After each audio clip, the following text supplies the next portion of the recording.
Zainal Arifin Mokhtar kupas habis Jokowi yang otoriter sudah terstruktur. Halo, selamat datang di channel Redaksi Jurnal. Pak Jokowi diuntungkan dengan massa, diuntungkan dengan kondisi, diuntungkan dengan cara dia membangun, dan diuntungkan dengan sikap kita berhadapan dengan dia. Maka saya itu senang sekali sebenarnya, Prof.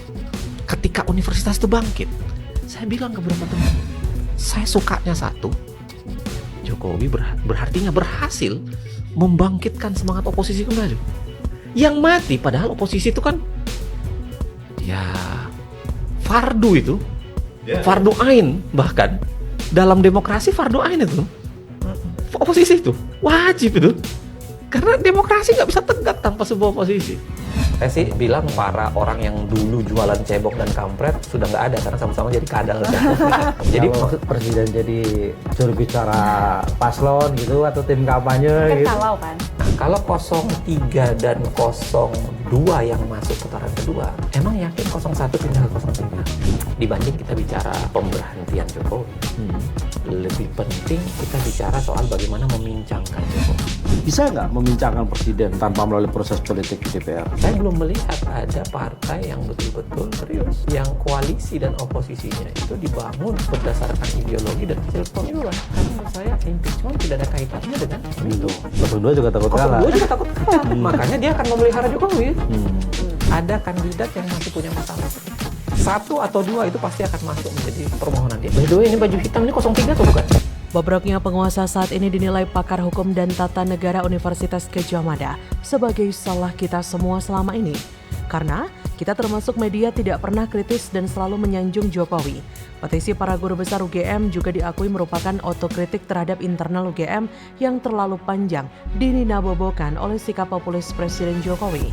Pakar hukum dan tata negara Zainal Arifin Mokhtar menegaskan oposisi adalah fardu ain, sementara Profesor Sulis menjabarkan Indonesia tengah berada di era political correctness, di mana semua kondisi kebenarannya sudah ditentukan oleh penentu kebijakan lingkaran politisi yang berkuasa.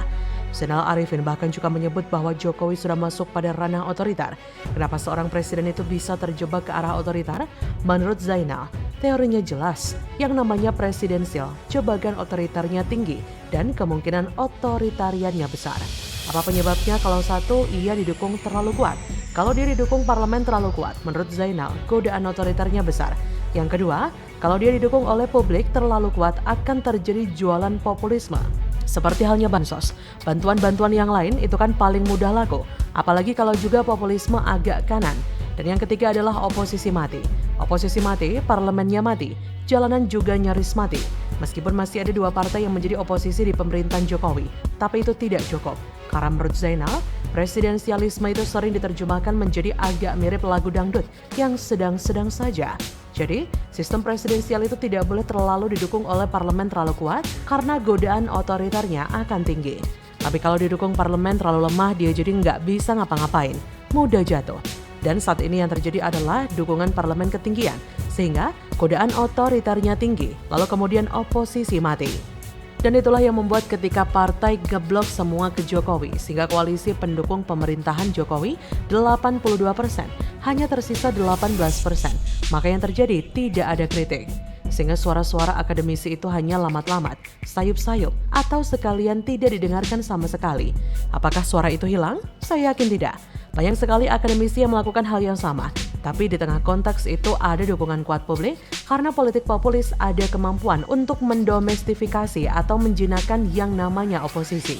Di lain sisi, media juga diterjinakkan karena kemudian kepemilikan media yang sangat kencang itu. Memang sekarang ini Presiden Jokowi banyak yang menganggap memanfaatkan institusi kepresidenan untuk memenuhi kepentingan politik keluarga melalui keberpihakan pada salah satu pasangan Capres-Cawapres di Pilpres 2024. Melihat perkembangan politik nasional sekarang ini, penguasa dianggap semakin mempertontonkan penyalahgunaan kewenangan tanpa malu-malu dan kekuasaan untuk kepentingan politik praktis sekelompok golongan dengan mengerahkan sumber daya negara. Indikator utamanya adalah pencalonan Gibran sebagai cawapres yang didasarkan pada putusan MK. Pengambilan keputusan tersebut syarat dengan intervensi politik dan dinyatakan terbukti melanggar etika hingga menyebabkan Ketua MK Anwar Usman diberhentikan. Selama ini mungkin Jokowi menganggap tindakan politiknya benar dan sesuai aturan, tapi ternyata tidak sama sekali. Maka dari itu, dengan introspeksi diri, Presiden Jokowi bisa meninjau ulang segala tindakannya dari sudut pandang yang berbeda. Hasilnya mungkin akan berbeda pula. Bagaimana menurut Anda? Memalukan, kampanye terselubung Jokowi tebar bansos jelang Pilpres. Uang rakyat diijon untuk kampanye anaknya? Halo, selamat datang di channel Redaksi Jurnal. Rakyat diijon demi ambisi Jokowi. Kira-kira itu kesimpulannya kan? Ya. Ini kan diijon, dikasih uang supaya nanti suara itu diberikan kepada Jokowi. Ini semacam maklar yang memaksa.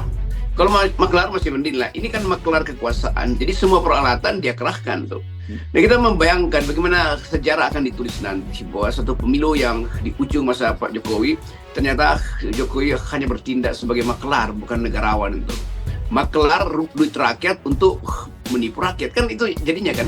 Dan lebih gilanya lagi, bansos yang menjadi senjata ampuh Jokowi untuk menaikkan popularitas Prabowo itu semakin masif dikucurkan.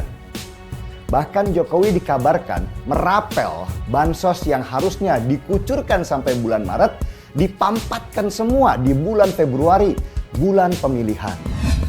Dan bansos itu banyak diklaim oleh tim ses Prabowo sebagai bansos Jokowi. Padahal bansos itu adalah bantuan sosial yang menggunakan uang negara dan bukan uang pribadi. Semua fakta kecurangan itu semakin membuka mata masyarakat bahwa telah terjadi berbagai kecurangan untuk hanya sekedar memenangkan Prabowo di Pilpres kali ini. Persiapan dia itu memang tidak sempurna tuh, karena itu dia mau sempurnakan dengan memanfaatkan kekuasaan terakhir atau sisa kekuasaan yang masih dia miliki kan. Kalau Pak Jokowi itu betul-betul seorang player politik, pakai kemampuan dia untuk hegemoni itu, bukan dengan hegemoni artinya tanpa urusan material dia bisa poles pikiran rakyat supaya memilih anaknya kan. Misalnya dengan terus menggaungkan IKN bagus, generasi baru itu akan tumbuh. Kalau itu yang dia lakukan ya oke, tapi bukan dengan cara kasar. Ini kan namanya kasar kan. Merampas uang rakyat dan dikembalikan pada rakyat seolah-olah itu hadiah tuh. Presiden Joko Widodo memberikan bantuan sosial tambahan berupa bantuan langsung tunai BLT tahun ini. Anggarannya sebesar 11,2 triliun untuk 18,8 juta keluarga penerima manfaat atau KPM, sebesar Rp200.000 per bulan per KPM untuk periode Januari, Februari, Maret. Namun, nantinya pencairannya dirapel pada Februari sehingga masyarakat akan menerima Rp600.000 sekaligus. BLT terbaru ini ibarat tahu bulat yang digoreng dadakan. Terlebih bantuan diberikan di tengah masa kampanye Pilpres 2024 sehingga menimbulkan berbagai persepsi. Pasalnya, putra sulung Jokowi, Gibran Rakabuming Raka, menjadi salah satu cawapres. Munculnya BLT baru ini seolah kampanye terselubung Jokowi untuk memenangkan paslon capres-cawapres tertentu. Dalam hal ini, Prabowo Gibran, BLT yang muncul dadakan ini seperti tahu bulat yang digoreng dadakan sehingga ketika dimakan masih hangat. BLT baru ini akan terasa lebih enak bagi masyarakat, terutama yang menerima. Mereka tidak akan peduli bila BLT ini mendadak dan kental nuansa politik. Sikap kritis mereka akan tiba-tiba lenyap karena kebagian uang yang jumlahnya lumayan yaitu Rp600.000. Bawaslu pun tidak bisa menilai ini sebagai money politik karena yang membagikan adalah pemerintah yang berwenang, bukan dari paslon capres-cawapres. Padahal efeknya sama saja, paslon Prabowo Gibran akan mendapat limpahan elektoral terkait pembagian bansos ini, terutama BLT tahu bulat, karena masyarakat maklum bahwa Presiden Jokowi mendukung Prabowo Gibran. Sulit dipungkiri bila pemberian bansos ini memang bentuk keberpihakan Jokowi kepada Prabowo Gibran. Nuansa politiknya terasa sangat tebal dibandingkan urgensi menyelesaikan masalah daya beli masyarakat miskin. Karena dekat dengan pemilu, bansos dianggap ada unsur politiknya, sehingga memantik pendapat dari para elit politik. Capres nomor urut 3 Ganjar Pranowo mengungkapkan bansos sudah menjadi komoditi berbau politik. Kata Ganjar pada 30 Desember, Sekarang bansos sudah menjadi komoditas yang baunya politik ya. Dulu ada yang menyampaikan jangan pilih Ganjar, nanti dia akan menghentikan bansos. Yang statement seperti itu rasa-rasanya tidak mengerti aturan. Bahkan tim pemenangannya meminta agar penyaluran bansos ditunda hingga pemilu 2024 selesai. Hal ini diungkapkan Deputi Hukum TPN Ganjar Mahfud, Todung Mulya Lubis. Kemudian Cawapres nomor urut 1 Muhaimin setuju dengan usulan dari TPN Ganjar tersebut yang meminta penyaluran bantuan sosial ditunda